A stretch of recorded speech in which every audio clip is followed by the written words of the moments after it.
Check if a YouTube channel is monetized. Hello everyone, welcome to this channel. I'm Emily and I'm here to help you out today. So without any delay, let's get started.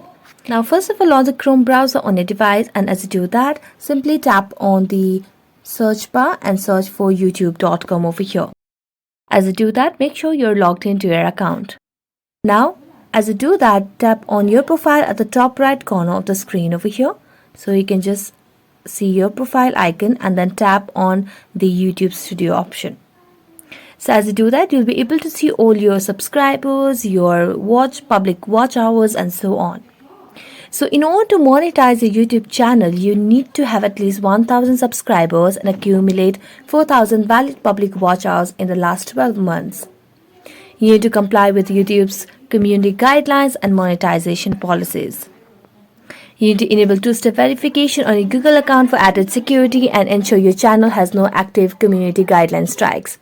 It also needs link an approved Google AdSense account to receive the payments. So that's it. Thank you so much for watching this video and see you next time.